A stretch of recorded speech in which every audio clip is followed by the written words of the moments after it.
Are you looking to establish a powerful online presence for your brand? Look no further than Live the Dream Media. Our team of experts possess the capabilities and skills necessary to make it happen. From creating compelling content to analyzing data and making strategic decisions, we've got it covered. Don't let a lack of social media know-how hold you back. Visit ltdmedia.net for more information.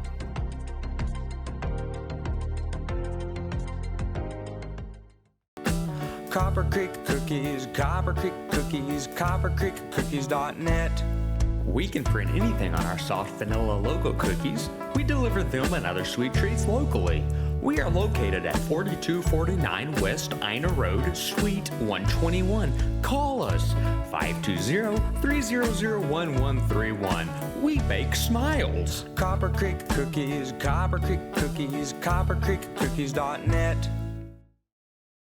Welcome back to the Local Marana Podcast. It's your host, David Samorano. I'm back. I'm here with a very special guest today, Coach Phillip Steward, Marana High School Football Tigers football team. How are you, man? I'm doing all right, man. I'm excited. You know, we started off with a good summer right now, so really excited. We got practice this afternoon. You know, I'm able to get back with the boys. Yeah. My freshman class coming in today, so I'm really excited about that. Putting them to work. Oh, yeah. They worked out this morning, so they get to come out and do practice today. So that's awesome. We're really excited about that. That's awesome. Well, Coach, we have a lot of questions for you today, as we do a lot of other people, but we have a lot for you because I'm a huge football fan. I played at Marana High School. I'm an alumni. Okay. So this is a big deal for me to have you here. The first thing I want to talk about is how does Coach Steward end up here in Marana High School? Let's talk about the journey. Man. What was young Coach doing? Where did he play? So I'm from Houston, Texas, born and raised. I went to Hightower High School. It's in Missouri City, outside of Houston, you know, about probably like 15, 20 minutes outside of Houston. Born and raised, I went to Hightower High School for all 4 years. I ended up earning a scholarship to the University of Houston where I played under Coach Kevin Sumlin. Nice. You know, yeah, my quarterback was Case Keenum. You know, a lot of people know the phenom, Case Keenum. He destroyed college football. So I had the opportunity to play with him. And after that, I had the opportunity to go play with the St. Louis Rams when they were still in St. Louis. No kidding. Under Jeff Fisher, yeah. I was there for about a year and a half, too. I ended up tearing my Achilles. Oh, no. Yeah, I tore my Achilles, you know, but they kept me on the roster, so I was there. I learned a lot from them. You know, I had maybe 2 defensive coordinators when I was there, so I learned a lot from both of my coordinators. And then they ended up releasing me. You know, I was still rehabbing my Achilles. They ended up releasing me, and I ended up going to Canada, Saskatchewan. Wow. Okay. Yeah, way in Canada. Yeah. So Canada was fun. It was different from here. You know, the field's wider. You know, some of the receivers get to run and start and stuff like that. So it was a little different. You know, even the special teams, you know, if you're a special teams guy, special teams was a little different. Like with the kick returns or the punt returns, you had to give the returner 5 yards. Okay. So you couldn't go within that 5-yard box. You had to kind of stop and break down before getting there, or it was a penalty. Because in there, the rule is they have to return it. They can't fair catch. They have to return it, but you have to give the 5-yard space. And that was a little difficult for me because I'm like, there's no way I'm stopping, Coach. I'm going to run through that box. I'm going to pick up a penalty every time. So I was in Canada for a year. I didn't really like it, so I came back home, you know, after that year. I was training. I was back home in Houston training, you know, just training. And then one of my friends, his name Alonzo Highsmith, he ended up getting a head coaching job down here in Wilcox, out here in Arizona. And he had asked me, he's like, hey, man, can you come down here and help me, you know, get the program started and stuff like that? And I was like, man, I'm training, though. Like, I could possibly get picked up at any time. I don't know. And he was like, man, just train here. We got a weight room here. So I'm like, all right. I was thinking I'm just coming to Arizona. You know, I wasn't doing nothing but training. I was like, they got a weight room. I train there. And it's hot, like Houston. You know what I'm saying? So I was like, okay, I won't lose nothing. So came out in the middle of the night. Oh, my God, middle of the night. So we got there like 2 or 3 in the morning. When I woke up the next morning, I'm like, where are we? This is not Arizona, you know. But I'm in Wilcox. The school was right there, the middle school, the high school, and a corner store. I'm like, dude, where are we? He told me he's coming to Arizona. He was like, this is Arizona. We're in Wilcox. I'm looking for it on the map. I'm like, dude, I don't know where you got me. But I ended up staying. You know, I was training. Yeah. First day in the summer, we had 7 kids in the weight room. No kidding. 7 kids. And I was like, where's the football team? You know, this is where you grind at the workouts. And one of the kids like, Coach, they don't come in the summer. They not going to come until August. I was like, it's too late. We in trouble if they going to come in August. And so I remember me, Coach Highsmith, and the 7 kids, we went walking around. We went walk to the stores. We went to McDonald's, went to Circle K, the swimming pool, because all the kids, they worked in the summer. Mm-hmm. And I was like, look, we need y'all at workouts. If y'all want to, we the new coaches, and y'all want to be on this team, you have to show up in the summer. And we talked to their bosses. Their boss was like, oh, sure, they can leave. They can go. Whenever they have to go to practice, they can go to practice. They can come in anytime. Yeah. So everything was cool. So we ended up getting maybe my first year, I think we had a total of 22 kids. 22 kids. For the whole program. Whole program. We didn't even have enough jerseys my first year. No kidding. For 22 kids, we didn't have enough jerseys. So it was rough. And we had some kids, we knew coaches. You know how it is when it's new people. Mm-hmm. Some of the seniors, the older guys was halfway in, halfway out. And we ended up going 5-5 that year. We made the playoffs. Kidding. Made the playoffs. No Don't kidding. know how. Because I think the last game we ended up losing to Benson, but everybody behind us lost. So it kept us at 16. Mm-hmm. So we ended up getting in the see, playoffs. Yeah, we ended up getting into the playoffs. And the kids were shocked, just like we were shocked. But I'm like, hey, if we would have all bought in from the beginning, we could have been well off. But we went up to St. John's and we played them and we had them on the ropes. It came down to the final possession. They were shocked just as the number 1 seed. Hey, we had them and they ended up winning it. You know, it was a good game for our boys to build off that, you know. Mm-hmm. And I remember after the game, Coach Hosman told them, the kids were crying and he told them to remember that feeling. Remember how you felt losing this, what we need to do this summer to go to work. And that next year, I think we ended up getting like 30 kids. 30 kids came out. We ordered new jerseys because we needed them. And we went 7-3 my second year. That is awesome. 7-3 my second year. And so after that, I ended up becoming I was the defensive coordinator. Mm-hmm. I was the defensive coordinator. And so around that time, August, maybe mid-August after the first game was starting, I got a call from the Tennessee Titans. My agent had called me and was like, they want to bring you in for a workout. And I was like, dang. I was like, man, I didn't play in the game. I didn't coach the game already. And I was loving what I'm doing. The kids who had been training with me all summer, they was doing my workouts because I was training. Yeah. We running around the town. We doing 3 or 4 miles, running around the whole town. So they was training with me in the weight room. And I had got to that first game and I just fell in love with it. And I had told my agent, I said, I think this is what I'm supposed to be doing. And he was like, are you sure? He was like, are you sure? He was like, I was like, I think so. I was like, I don't want to go there and I get cut and I lose this opportunity. I'm going to have to start all the way back over. You know what I'm saying? And I was like, I think this is what I'm supposed to be doing. And I end up staying. I told him, I think I'm done with it. Yeah. You know, and he was like, are you sure? Like I was like, I think I'm done with it. And I ended up staying with them. And like I said, I ended up doing 3 years down there, 4 years? Yeah, 3 or 4 years down there. I ended up becoming the head girls basketball coach. No kidding. I ended up becoming the middle school coach, the track coach. Making the best of where you were, man. So I was just, you know, and I was inspiring a lot of kids. And I think the kids was kind of getting attached to me. And I was like, I think this is what I'm supposed to be doing. I ended up meeting my fiance, my now fiance. You know, we got a little one. Her name's Annika. So I ended up meeting, I think it was all full circle for me. You know what I'm saying? Yeah. So I met them. And then my fiance ended up getting into the pharmacy school right before COVID. Okay. So she ended up getting accepted to the University of Arizona.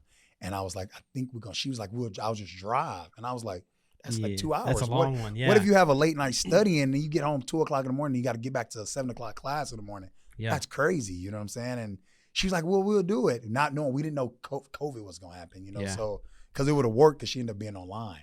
So I could have ended up staying, but I was like, no, let's just get down there so I know you can get back and forth to work. Because we was going to go to Vail. We were trying to keep it close because her mom still lives in, my mother-in-law still lives in Wilcox. So we tried to keep it close, but we ended up moving to Marana. I got a call because I was applying for just a job. I wasn't going to work. And I wasn't going to coach. I mean, I was going to work, but I wasn't going to coach. So I was like, let me just get somewhere and teach. Yeah. You know, and I ended up, Marana ended up calling me the head coach. His name was Louis Ramirez. Yeah. He ended up calling me. He was like, hey, man, you trying to coach? I was like, not really. I said, I just need a job. He's like, man, don't worry about that. I need you to coach. I was like, man, I really wasn't going to coach my first year. I want, like, you know, my fiance to get started with school and all that. And then I'm trying to find a place for my daughter. You know, she got into sports and stuff like that. Yeah. So I was like, let me just teach my first year. And he was like, we have a daycare here. She can just go here. I'm like, dang, it's too good to be true. Like, he ain't lying, though. I was like, yeah. I was like, I didn't know that. He had a school. So I ended up getting in at Marana. I was a special ed teacher. You know, I loved it because I was sped teacher and Wilcox. What year did you get at Marana? I think it was COVID year, 2020. 2020. COVID year, yeah. Because no kids, when we started school, no kids was at the school. Everything was online. I met all my kids for the first time online. Okay. You know, I met the football players for the first time online. We was having meetings online. So, you know, I ended up getting down here to Marana. You know, I got to the school, we started, and from there, you know, I was in SPED, and I really enjoyed SPED. You know, it was that right there. I think that has helped me with coaching. You know, I had two, when I was in Wilcox, I had an outstanding kid named Dylan. You know, he was autistic, he didn't speak, and me and him really bonded. You know, it made me really like have patience and try to understand. He could communicate like any one of us. He just communicate differently. Yeah. And I understand that going into coaching, these kids all learn the plays differently. You know what I'm saying? I'm giving the same message, but it's coming to each one of their ears differently. And I have to be able to teach it to them in those different ways for them to still get it. And I think me being in that kind of really helped me. You know what I'm saying? Yeah. And then when I got here in Marana, they kept me in that position. And again, it only kind of helped me with the kids. I was able to talk to each kid different, you know what I'm saying, and still give them the same rules. Hey, no means no, but the way I say no to you is probably different from him, even though it's the same thing. So, like I said, once I got out here and I got established, we had the first year, COVID year, we played, 2 games? Because they ended up shutting it down. We got maybe 3 games. They ended up shutting it down. We had our senior night early, first game senior night. They ended up shutting it down, and then after that, you know, I got that feeling back of coaching. I was like, man, what I was doing in Wilcox was fun. Because when I got here, I was just a running back coach and linebacker coach. So I ended up applying to Tucson High. I didn't get the job, you know, and the very next day I had told Louis, I said, I didn't get it. Well, I don't think I was getting it. Yeah. And he ended up not coming back. He didn't put in his slip. And he was like, man, you need to get the job here. And I was like, well, I haven't heard back from Tucson. He was like, trust me, you know, get the job here. And all the kids, and I even asked the current coaches that was on staff, I was like, what y'all think about me going for the job? And they was like, you go for it and we'll stay here with you. Oh, and you know, Coach Catalano, Coach Thomas, you know, Coach Angarelli, they was there and they was like, if you go for it, we'll stay here with you. When I went in for my interview, you know, for the job, I just remember being in there. We had the Booster Club, the president, her name Jennifer Spicer. She was in there. We had a kid from the football team. And then we had a couple other coaches in there. And then Dr. Mandel said, all week, kids been coming here every day saying, we got to hire this coach. We got to hire this coach. And I was like, for real? I was like, they did that? But what's crazy is, I'll tell you a quick story. What's crazy was my junior year, my head coach had left. He went to another school, took another job. And me and a couple of my friends, we did the exact same thing.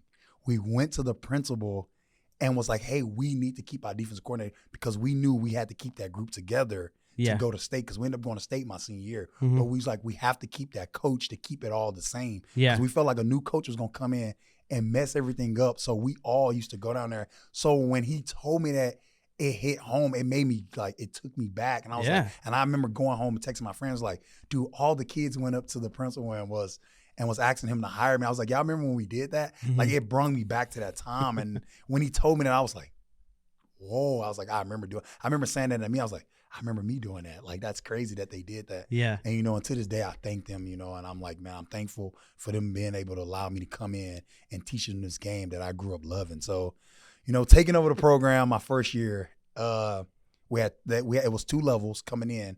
It was only 2 levels. And I think once they officially said I had the job, I think we had 75 kids. Yeah. We had freshman team and we had a varsity team.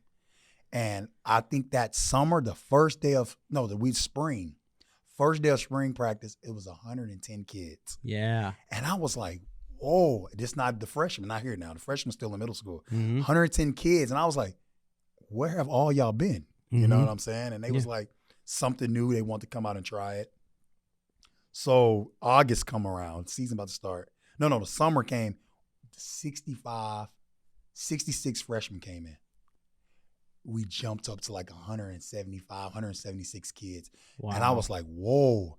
And I immediately went to my AD and said, we're going to have the 3rd level. We got to find games. Because I believe for them to get better, they have to play. You're right. Practice is only going to do so much. They have to play. We have to find games. So that first year, we found the JV level 6 games. There you go. You know, I think the freshmen had more games. You know, I think the freshmen maybe had like 7 or 8. So that first year, you know, was rough, but those guys were able to develop, because that next year, my second year, like I said, the second year, we went to the second round. Those kids had developed the year prior. Yeah. You know what I'm saying? So, and I was like, those games were crucial. So I went back to the AD. I was like, we got to get them all 10 games. We have to, you know. And so last year we ended up with, I think the JV had 8 games. The freshman had 9, you know. And I'm like, okay, it's coming. It's coming. And then I think we went 7-3. Went 7-3. And then this past year we went 10-2. You know, the JV had 9. The freshman had 9. And so, and I think each one of them had winning records. All 3 levels above 500. Nice. You know, so, and looking back, and I'm like, hey, we building a program here. Yep. All 3 levels have had success in both, just like the varsity, the past 2 years, you know, and each level you can hear them. We want to be better than the varsity. JV, we're going to have a better record than the varsity. And I'm like, that's what you compete within. We compete within, we're going to be okay. So this past year, all of them had winning records. The varsity did too. So this year, we got all 3 level 10 games. So work in progress. We're excited about this season. You know, we built up the schedule this year with South Point coming in the first game. We go see them. And then on the 3rd game, we go see the defending state champs, Higley. We're going there, you know. So I tell the kids, we only lost 1 road game. Yeah. We only lost 1 road game in the last 2 years. So I like our chances on the road. You know? So, there you go. You know, we have to go in those hostile environments and create our own energy. That's the one thing we always tell the kids. We have to create our own energy when we go into those games. And that's what's getting us through those games. So I think it's been good. We beat Cienega last year for the first time. They said we haven't beat Cienega. No, it has. No. They took, when I played there, they took us out of playoffs. Yeah, so I learned that last year. When they said, you know, it's your first time ever beating Cienega. Yep, the kids was going crazy. I think our training staff was going crazy. I was like, it was just another game to me. I didn't know all the history, and they had community was going crazy. Oh, they was telling me we have never beat Cienega, so that was a big burden off our chest, you know. So next is South Point. You know, South Point's been the talk of the town these last few years down here in Southern Arizona. So I think the kids excited. Hey, we get to play South Point, another team down here that we haven't beat. So why not? I like the challenge. So we excited, man, and the kids excited. The community is excited. So I'm just happy, man. I'm just happy that it's getting ready to come. You said something to me before we recorded, because listeners, before we have these podcasts, we like to sit and hang out and learn about each other and talk about what we're gonna bring up in the show. And you said this. You said, if anybody wants to win a state title, they're gonna have to go through us. Oh yes, definitely. Well, because for the past few years, if you want to win a state title, you have to go through South Point. South Point dominated Southern Arizona these past few years. We seen it. They made the playoffs. I go do my research. Now, what we've been doing these past 2 years, we've been building so we can go win a state title. So if any of these teams down here in Southern Arizona, I don't mean to be cocky, they're gonna have to go through Marana. Yeah. You know what I'm saying? It's the first thing you see coming in, and it's the last thing you see going out. You have to go to Marana if you come into Southern Arizona. So if they want to go to state title to go down there in Phoenix, they're gonna have to come through Marana first. So I love it. And that's the one thing we teaching our kids. They're gonna have to go through us to get to that state title. So we're gonna have to raise our level of play. Yeah. And I think the kids they said, let's do it then, coach. So like I said, we started this summer off hot. So we looking forward to the challenge. Yeah, you guys won a championship in the 7-on-7s competition over at the U of A. Yeah, we won it. We beat some big teams. You can say what happened with Chandler Hamilton. What was going on with that? We beat Chandler. We beat Highland. We beat Basher twice. We beat some of those big names that you hear down there. Basher was the state champions of the state in the Open 8, right? All of them won state down there. So for us, with we got a young team. We got a lot of sophomores and juniors. So for us to go in that environment like that and winning in front of that stage with those young guys, tell me we're doing the right things over here in Marana. We the one thing I don't like people say is like we don't have the same athletes as those people down there in Phoenix. We do have the same athletes. They might have more, but we have athletes down here in Southern Arizona. I think the one thing that we do at Marana, we coaching our kids up. Yeah. So we don't have as many athletes, but our guys are well coached, and we can play with those athletes that you got. And I think some of those teams took notice on Monday, like, yeah, they do. They do got those athletes. So they do. Like I said, it was a good confidence boosters for our kids, and I think using that going early in the summer, we gonna have to work, So yeah, for sure, it's pretty good. What's the best part about being a coach? Best part about being a coach is, I get to inspire, I get to be with those kids. I get to touch each one of those lives, and each thing that I do, I say, how I act, how I talk, I hear it in those kids. So I know they're listening to me. So I got to make sure that I'm on my P's and Q's because I know they listening. Like I wear the big cowboy hat. I'm from Texas. So I wear the big cowboy hat, the straw hat. It's a straw hat, but it's a cowboy hat. all the kids wear the hat, so everything they do and some things that they wear and stuff I wear too. They be like, look at Coach with the swag and all that. And I said, we're family. The one thing I do preach over there at Marana is family. Yeah. It's different playing for a guy that you don't know and then playing for like one of your brothers. You know what I'm saying? I'm going to go a little bit harder for my brother. That's my brother right there. You know what I'm saying? I'm going to make sure he's okay every time. If he need me to go make this play, I'm going to go make this play for him. You know what I'm saying? So that's the one thing we do preach over there is family. So, man, being a coach, man, it's fun. It's exciting. I get to, like I said, I get to be with those kids, and then I get to go home and be with my own kid. She loves the boys. She always talk about the boys. Yeah. Daddy, are we going to see the boys? And she done made friends with them and stuff like that. And then some of my other coaches, they have daughters too, so they bring them to practice. Yeah. And they always talk about the boys. The boys. You know what I'm saying? So, like I said, it's a family, and I always encourage the coaches, bring your kids out here, already practice, let them play. And growing up, they gonna remember these times. Yeah. Even some of the like my kids that went off to college, man, I remember when Coach Steward's daughter was out there playing, running around and stuff like that. And stuff like that. So it's been fun, man. I think just being a coach, man, it's a one of a kind job, man. Anybody just can't be a coach, man. No. Not a coach that touch lives and stuff like that. It's hard. It's hard work, but for me, I think it's easy because I think this is what I'm supposed to be doing. You know what I'm saying? Yeah. And like people's like, you don't get tired because I don't sleep during the season. Right now, I think I go to sleep 1 or 2 o'clock in the morning. I'm up at 5. It's because I'm constantly thinking, what can I do to put those kids in the best positions for them to be successful? Yeah. I'm always thinking. They was like, you don't get tired? I was like, this is not tiring. This is what I'm amped. Yeah, I'm saying this is not tiring. Tiring is when I go coach track and stuff like they work the heck. I tell my track coach all the time, Coach Doge, I said, dude, you make me earn my money in track. I don't work this hard in football. It's like, golly. And football, because it comes so easy to me in football. Because like I said, I think this is what I'm supposed to be doing. I'm supposed to be coaching, inspiring, and stuff like that. So I make sure I keep doing it. I keep making sure I'm living the right way, and good things just keep coming my way. So yeah. Well, your impact goes so much further than the game, right? We were talking about just being on time to things. Yeah. Right. Learning how to deal with struggle and failure. Like it translates into your workforce. It translates into raising a family. Yeah. It's so important. And what you're doing is so important. And the community recognizes it. Like people are watching. They're excited for this season. Like this is big for this. You talk about a small town, right? Yeah. It's one of the bigger small towns.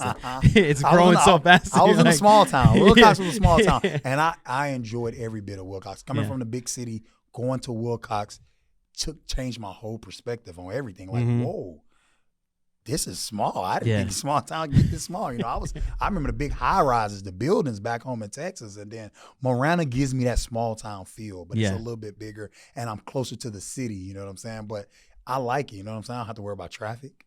Yeah. That 5 o'clock traffic in Texas is horrible. So I don't have to worry about traffic. I don't have to worry about sweating all day. It's hot out here, but the humidity out there in Texas is crazy. Yeah. Yeah. So I'm enjoying it out here. So that's crazy. But like you said about those life lessons that football teaches us, man, it's just great. Like you're saying, showing up on time, when you get from a table, push your chair in, or like last night we had a game, and after the game was over, the kids all know we got to clean up. They bring the trash bags. They know we're going to have to clean up our mess. Those things right there are going to go a long way. It's bigger than football. You know what I'm saying? Everybody's not going to go play professional football. Somebody's going to, like I told you, somebody's going to have to be a doctor. Somebody's going to have to be a lawyer, things like that. And you got to know you have to show up on time. You know what I'm saying? You have to do your work, things like that. You got to know how to talk to people. You got to know how to work with others in those different settings. And I think that's the one thing we teach it. What's crazy is my first year. First meeting, team meeting, talking to the boys, introducing myself. And then I said, okay, let's go to the field, and like that. And all of them just ran out of there. Nobody pushed their chair in. It was one guy. Tested him. It was one guy. It was one guy. One guy. His name was Sam Brown. Oh, my God. I love Sam Brown. Yeah. Sam Brown, I love him to death. Not surprised. He was the only guy in there pushing those chairs. And I said, no, Sam, you don't have to do that for everybody. They should know to push their chair in. I went back out there. I said, now, every last one of y'all go back in the library. They was like, for what? We're going to practice. None of y'all pushed your chair in. And Sam was the only one in there doing it. So I made all of them go back in there and push their chair in. I said, the next time y'all do something like this, show up late or just anything, it's going to cost all of us, and I make them do them up downs. They don't like it, but we gonna do those up downs. And they, as soon as they hear those up downs, they know what time it is, you know.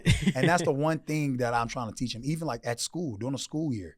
You know, I talked to the administration up there. I said, if any of my football players come in here late to school, let me know, because I'm gonna get all of them watching. And they was like, why all of them? Why just not the guy? I was like, because when he late, if he do something bad on that field, it's not gonna just cost him. It's gonna cost all of us. Absolutely right. He gave up that touchdown, and we all lost. Not just him, we all lost. So if he has a problem getting to school, one of you teammates need to go get him.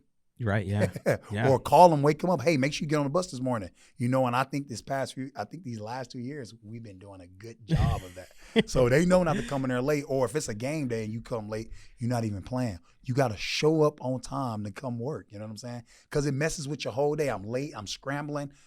It messes you up. And the game is mental. And I tell them that all the time. The game is mental. When you're worrying about you're late, do I got my pads? I left my mouthpiece. You're not even focused on the game no more. Yeah.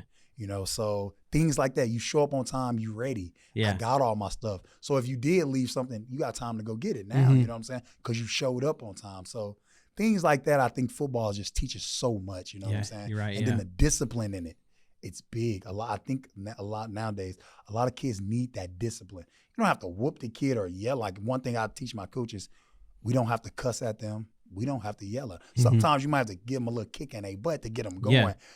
You don't have to cuss at them. 9 times out of 10, I feel like they want to be out there anyway. I know when I play football, I want to care what my coach is saying. I want to be out here. Yeah. We could do 1,000 up downs. I was coming back the next day because you want to be out there. So that's one thing I try to tell the coaches. They want to be out here. Let's coach them. Let's get better. Let's have fun, you know? Yeah. So the one thing we do a lot of fun stuff there. That's the one thing. If you ask those kids, they'll tell you. We had water. We did, what's that, dodgeball? Oh, yeah? We did it with water balloons. We bought that 500 pack, put it at the 50. All the needles on there to put listen it at up. the 50, and they went. They did go to town. They all came after me. Oh, dang. I thought they was we was having a good time, and all of them grabbed the balloon. They had set me up. They all grabbed the balloon and looked at me, and I got hit with about 500 balloons that day. It was bad, but I said, we definitely not doing that again. Because I figured they was going to hit each other, and they all came after me. So little things like that, I try to switch up. We do other things other than football to keep them going. I know next week I rented out the Harkison Theater, take them to the movies. We're going to go see Transformers. Yeah. I try to do little things to switch it up, you know, because the bonding, the team aspect, you know, that is important to me. We have to be here. Like I said, we're family.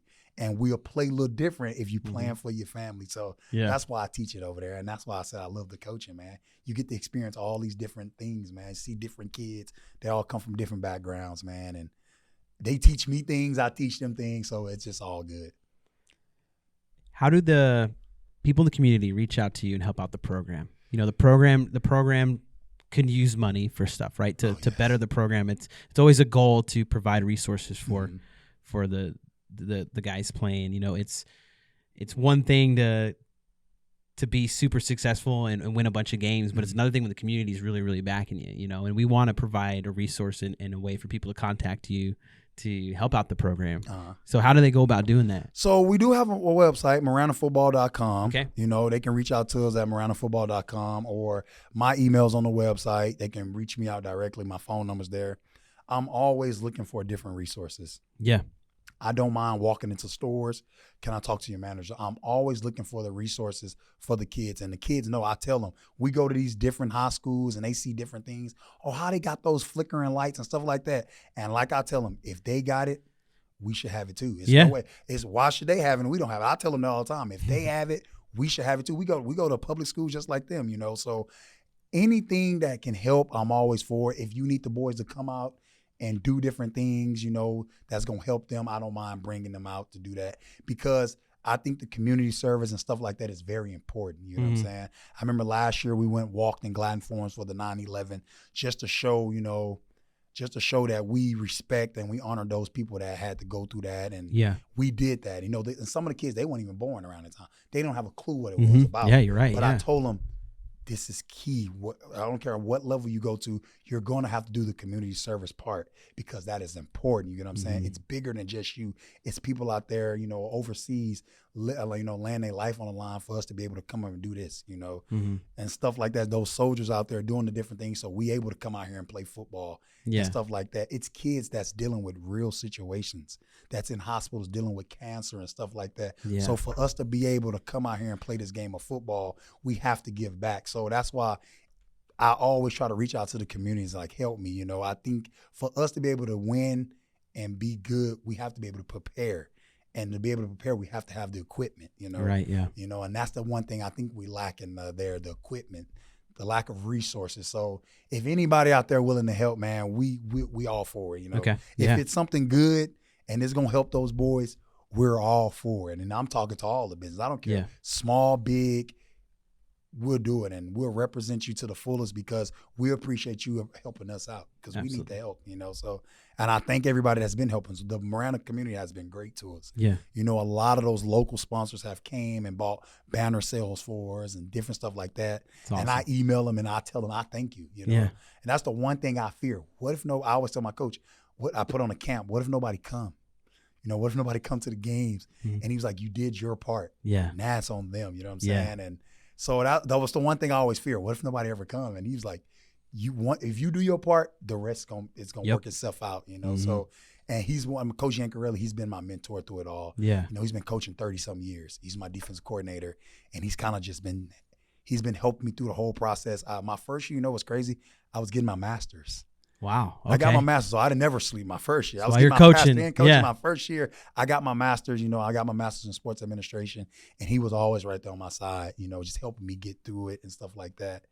And so I really appreciate him, and you know, and my booster club, the ladies, they do a great job of helping me go get more resources for the boys. Yeah. Or I feed all 3 levels. So if it's like places food places, if you don't want to like donate money, give us a team meal, things like that, you know. And like I said, the Booster Club, they do a great job of going to these different businesses, and like Safeway will give us they'll feed all 3 levels for this game. They'll do 2 or 3 games out of the season. They'll give us water. It don't have to be money, but little things like that go a long way. Sure. We need water, the Powerade.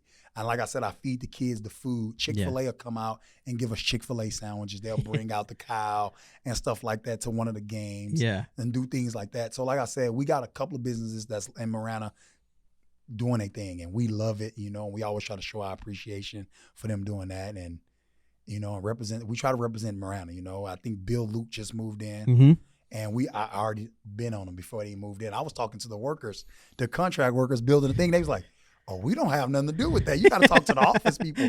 I said, man, y'all can come build us something too if y'all want to. So he was like, you got to wait a couple of weeks, man, when those people get in here. So I ended up waiting, and I ended up going in there and talking to them. And they was like, man, we will love to help out. We thank you for coming here and even considering us being a sponsor or something like that. So I'm waiting on them to get back and stuff like that. So like I said, the town of Marana has been great to us. You know what I'm saying? But I know it's some people out there that don't even know, like, we didn't know y'all needed the help. For sure. You know, there's still some business out there that I got to get to. And like I said, I like to talk. So I go in there and I talk to them.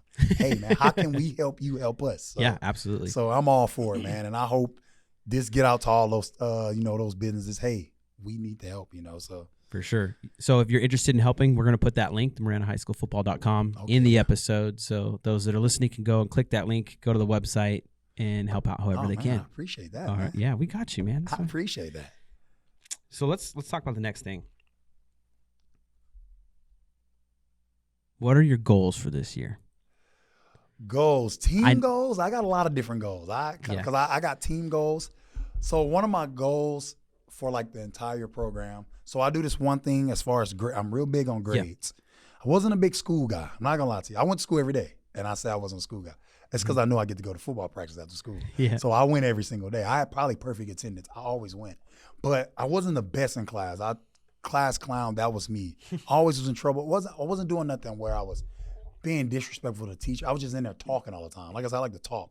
After I get done with my work, we finna have some podcasts in there. We finna talk about some stuff. Yeah. So, and that's what kind of got me in trouble. I was always off task doing other stuff, but I was like, I wasn't off task. I'm done with the work.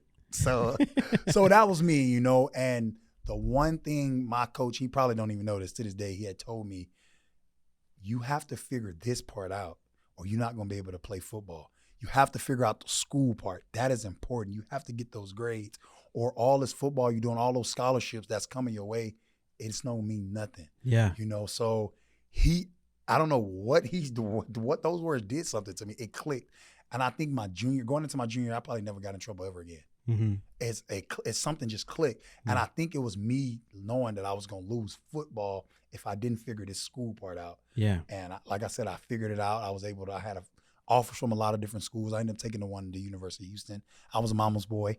I wanted to stay close home to my mom. So I knew I wasn't going to. When they offered me, I'm coming.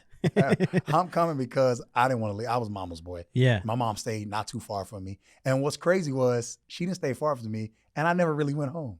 But I just knew she was right there if I did need her. So, and I think that's what it was. She was able to come to my games and stuff like that. And that was big for me. For us growing up, my mom was always at my games. Her and my sisters, my aunties, my dad's sisters, they all came and they all supported me. So that's why I wanted to make sure they see me in college. Yeah. My mom used to come up to St. Louis and watch me play up there too, so it was good to be able to do that. So at school here, I'd have this policy, anything under a C, you have to go to tutoring after school. No kidding. You have to. Anything under C, because my thing, if it gets to a D, it's going to F. I know. Yeah. If it got that low, it's going to keep going low. So once it get under that C, you have to go to tutor in the first hour until you get that grade back up. And then you can come to practice. Once that grade gets back up above a C, you can come straight to practice. But if it's below that C, you go to tutoring for that first hour, and then you come to practice. So I'm real big on that, and I do this thing where at our banquet, we give out these Scholar Baller Awards. If you kept a 3.0 throughout the whole season. Yeah. So my goal for the team is to have everybody get one of those Scholar Ballers. My man John Kashner, he makes these plaques for me, and I order 100. He was like, golly, that's a lot. And I was like, because I really needed 200 because I want all of them. That's my goal, to get all of them. And then my the AD assistant, she prints out a list that told me who keeps a 3.0. And I think last year, my first year, we had maybe 40, 50. This past year, we had almost 105 kids. So it's working. It's a progress. Yeah. But one of my goals for the season, everybody 3.0 throughout the whole entire season. You know what I'm saying? I want to be able to give all those kids to take home one of those Scholar Baller things. This past year, another one of my goals were everybody that come through this program graduates. You have to graduate high school.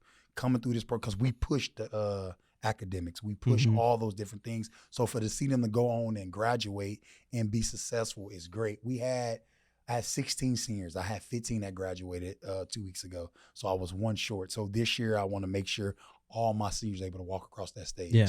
And I went there with my camera and I took pictures of every last one of them. Because to me, that's big. You have to get out of high school to start your life. You're right. You have to get out of here. So that's one of my goals for this year. All my seniors graduate. Now when it comes to football, my team goal for them, state title. That's going to always be the goal. No, there's no point of settling for just a playoff. Let's make the playoffs. No. Yeah. Let's get in that state title game. You know what I'm saying? Because if we get in the game, we got a chance.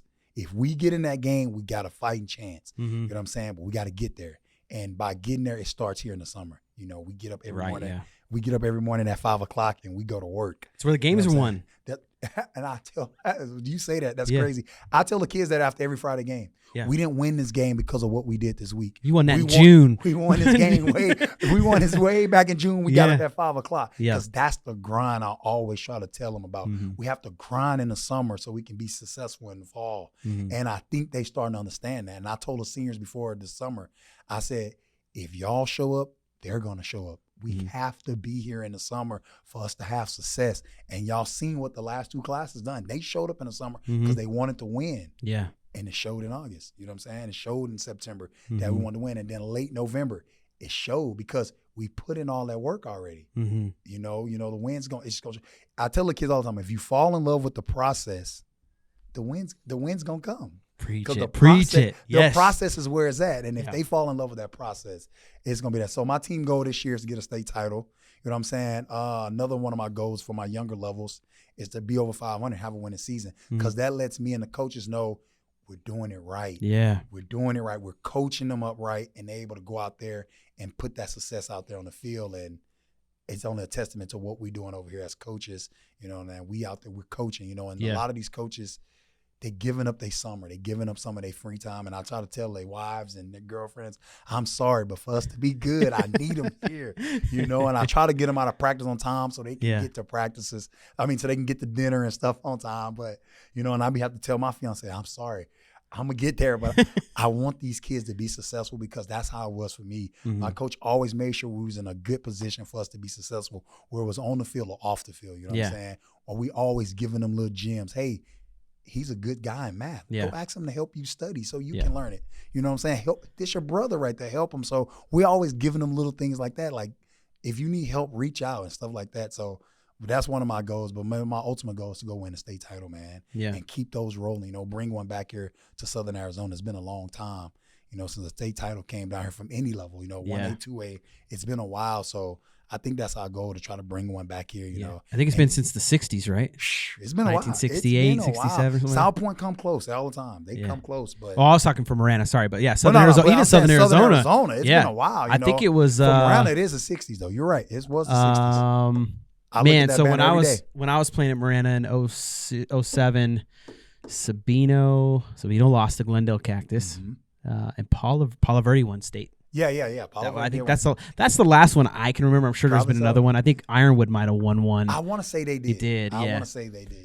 Yeah. But still, it's been a while. It's been a dry spell, and a lot of people are bringing up that argument that the Phoenix schools they have all the talent and they have all the resources. But here's the deal. This is, and if you disagree with this, but I was always told every school has the talent inside its base to win a state title in every sport.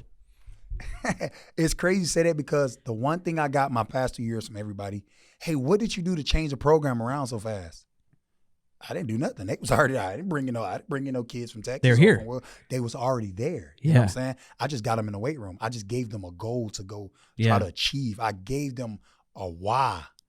I gave them a reason why we out here, a purpose. And when they figure out why they was doing it, they bought into it, and it showed. You know what I'm saying? I was like, we didn't get no kids from nowhere else. No kids transferring our school. They was already there. Yeah. You know what I'm saying? We got in that weight room in the summer. We worked. Yeah. We worked for it, and now we're starting to see some kids that live in the area that was going to the South Points, that was going down there to Tucson, they're starting to come back home. Why were the kids that were living closer to Marana High School going to these other schools? Just talking to them, a lot of them wanted to go to successful programs. You know, they wanted to go where they was winning, you know, and I think Marana was in a drought. They wasn't really winning. So a lot of kids was navigating over there, but I think it was because, you know, we wasn't winning, but that's right there to me is, I want to go to Marana so I can put them back on the map. You know, that process right there of the grind, you know. A lot of people don't like grinding anymore. They don't want to work for it. They just want to get handed. Like, don't be hitting notes. Don't be hurting feelings now. Yeah, I want to go. I want to go there because, you know, they are good. They're already winning, and I'm like, throw the jersey on. I'm good already. Yeah, and I'm good. I go here, and I'm like, yeah, but are you contributing to that good? You just went there because the name sounds good. Plus playing time.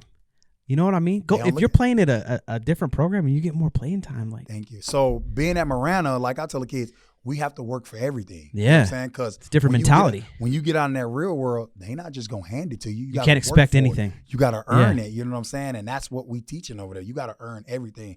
From starting to everything, getting your jerseys. And like I tell the kids, even taking team pictures. You don't show up the whole summer and then come on picture day. No, it don't work that way. You have to earn the right to be in that team picture. You know what I'm saying? Like, that's not fair to the kids that's coming every day. Yeah. Nope. You know what I'm saying? And I think those boys understand that, man, we're going to have to show up in the summer and work if we want an opportunity to play, because this right here is going to help us later. When we get in the season and we beating teams by 40, 60 points, it's because we showed up in the summer and we worked for it. You know what I'm saying? And I think I see a lot of kids, they be talking to their boys when we go to these different tournaments. Man, I want to come over there, man. Y'all winning. Yeah. It's because we're working for it. Yep. We're working over here for it. We not just, we didn't just go to school because the name sounded good. And I'm not even playing over here. You're right. You come play for us. Yeah. I want all the kids to play. Yeah. That's why I tell them, I want to be able to put every last one of y'all in the game. You know what I'm saying? But we have to get to that level where if the one guy go out, the next guy go in, he just as good. Yeah. You know what I'm saying? And that's what it's about. Hey, after this series, let him go get some reps. He just as good as you. You know what I'm saying? Let them all play. That's the one thing we preach. Let them all play. You know what I'm saying? So that's why I think what we doing, a lot of kids that was living nearby and seeing the success because, the talk gets around fast around Marana. So I think they was like, I think some of the parents like, dude, you really can just go 10 minutes down the street into Marana instead of going way over there. And I think some of the kids starting to see like, you're right. I can go there. All my buddies I went to middle school and elementary went going there. Yeah. But you went 40 minutes down the road when you could have came right here. And, and that's why I respect a lot of those boys that stayed right there and came there and they did their thing. Like I had a quarterback last year, Elijah Joplin. Yeah, he amazing. Probably could have went play for any school, but he stayed there and grinded it out. Desmond Roebuck coming in. Yeah. I know all those Phoenix schools want him, but he stayed right here in his hometown and he grinded it out, and the success came anyway. Yes, it did. Because if you, like I tell the kids all the time, if you're good, they're gonna come find you. Yep. Don't matter where you at. If you're good, they're gonna come find you. You know what I'm saying? So I think us having that mentality, a lot of kids is flocking our way, and I'm excited. Yeah. We welcome everybody with open arms. Come join the Tiger family. Yeah. Parents and all, I tell them all, come join the Tiger family. We doing a good thing over here. We teaching them the right things. Some of the things that you preaching at home, we teaching those things too, Yeah. Like I even tell a boy, make your bed up and when you get out of it. You know how hard it is to make your bed up every single day? Not hard. It takes a discipline. It takes discipline. It does take discipline, but the actual action. It's not hard. Yeah. But it's discipline. But it is hard. Yeah. When I asked the boy, he's like, man, coach, sometimes I just forget. You don't even have adults doing that, man. Sometimes he said, sometimes I just forget. Like I just run out of the house. I said, I know, but what if you had that ultimate, discipline of every morning I get up, I'm gonna make this bed. Yeah. Things like that. And that's what we're trying to teach the boys. Like especially being at a tournament yesterday, over 2,000 people, it was 32 high schools there. Wow. All their friends were there. And I said the team, I tell them every time we go to the tournament, the team that can stay focused the longest is gonna win. Because I tell my coach now, there's so many distractions out here now. I didn't have those distractions when I played. They got the world at their palm, right there on their phone. They got the world at their hands, and it's so many distractions, so many other things to do than to just focus on this football. You know what I'm saying? Yeah. So, and I keep trying to preach that to them. We have to stay focused. We have to stay focused. I think the mentality to be able to stay focused is going to take us a long way. Absolutely. You know what I'm saying? It's going to take us far, and I think, like I said, I think my kids, they're great. They're wonderful, and I think they're starting to see that about me. Like, man, Coach Stu going to get us ready physically. But the mental part of the game, we have to be locked in. Every little thing, like I think the game days, I have every minute accounted for. Yeah. Leading up to the game. I get them out of class early. I feed them. We have chapel for some of the kids that want to go to team chaplain, and then when we get on the bus, ain't no talking. Lock in. You're not in math class. You're not in history class. Let's focus about the game. What is my job? What is my assignment? You know what I'm saying? We already got you physically ready in the summer. You in great shape. Now it's the mental part of the game that people don't really talk about. And that part is important to me because you have to be ready to go. Any little thing can take you off your game. Wouldn't you agree that that's most of the game? 90%? That's all of the game. All the game. That's all of it. That's He's all of it. That's all of it. I'm telling you. Yeah. You have to mentally be ready to go in there and play football. If not, you get hurt. Yeah, it's a battle. Yeah, it's a battle. You have to be mentally prepared, and I played the linebacker position, and playing that position, you got to have a screw loose in there sometimes. Yeah, you hitting people every time. 100 miles an hour. It's like car accidents, so man. That's the one thing I'm real big is on the mental part of the game. Yeah. And the kids are starting to understand that. You know what I'm saying? Sometimes they let it get away from them, and I say, look at the results. It got away from y'all, and they instantly see it when we was over there. Perfect game. Around. Your playoff game at home last year, Sunny Slope. Yeah. Some of those guys, they lost their mental focus and got some crazy penalties. Yes. I think it was 50 yards, 40 yards they got moved. You know exactly what I'm talking about. I remember vividly. I was like, what is going on? But I saw your boys. They know. They know and that's the one thing they know I don't play with. Yeah. When it comes to the game of football, you can't disrespect it. Trash talking, that's going to happen. That's part of the game. Yeah. But when it gets away from that, the hitting after the whistle, because during the whistle, you can hit me. Yeah. Control violence, baby. You can hit me. But when you come after the game and hit me, we're not doing football no more. Now you're disrespecting the game of football. And I keep telling them, you can't disrespect the game of football. You have to lock in. And when those kids are hooling around or they coaches, because that's what happened. I think one of their coaches must have gotten to the referees. He got ejected. Yeah, he got ejected. That messes with the kids mentally, though. My defense coordinator not here. Yeah. Man, now they rattled now. Yeah. Oh, yeah. Totally off the game. That's the one thing I tell my coaches. Don't say nothing to them refs. I don't say nothing to the refs. So y'all don't say nothing to them. I don't talk to the refs at all. Proven. I speak to them. I say, hey, how you doing? Because my thing is playing in the NFL, they got 1 million cameras. Yeah. And sometimes those refs still get the call wrong. Mm-hmm. You're right. Yeah. You know, it's human error. It happens. You know what I'm saying? It's high school. We ain't gonna be able to overturn that call anyway. You better adapt. So why yell at them? Let's next play. Let's go on. Let's keep moving. Yeah. And I think the kids, they're understanding that. Like something that happened, they be like, forget that play, coach. What's the next play? Yeah, let's keep going. You know what I'm saying? And I think that's what's helping us a lot too. Like that, having that mentality. Like, hey, we ain't gonna be able to change that call. And I tell them, how about we score enough points with a ref? Take the refs out of the game, man. Can't do. They don't care what they call. Take them out. We up by 60 points. They can call holding 100 times. We're fine right now. So I'm saying. So and that's the one thing I try to tell them. And just me having a lot of like experience of playing the game. Yeah. You not changing the call. I used to see my high school coach yell at them refs. He'll call them by their first and last name. I'm like, jeez. And you know, and now that I'm in that role, I'm like, I know a lot of the refs. They cool. I speak to them. I always tell them good game. I appreciate them coming out here and doing what they do. You know, that's tough being a ref, you know. It's tough being a ref. I couldn't do it. You know what I'm saying? Yeah. The crowd yelling at you. If I make the wrong call, even though it was the right call, they ready to beat me up because I made the right call. And I'm like, what did you want me to do? Cheat, lie? You're wrong either way. You can't make none of them happy. So I try to tell the kids, leave those refs alone. They already got a hard job now trying to make sure they make the right call every time. Yeah. So I don't mess with them, you know, and I always thank them at the end of the game. Hey, thank y'all for coming out here doing this. So, you know, like I said, man, I leave those refs alone, man, and we just have a good time out there. Good. Well, Coach Steward, it's been great having you here on this program. Man, I appreciate it. When's your guys' bye week? So our bye week is late this year. It's around week 8 or week 7. So it's real late this year. It is, okay. It's during our winter break, not a winter break, but our fall break. Okay, maybe we can reconvene then. Yeah, we have a fall break and we have our bye week that same week. That was perfect. Our AD was able to get that done. That's awesome. Yeah. We got so all 3 levels. We made sure all 3 levels is off, and we getting a new field right now, new track.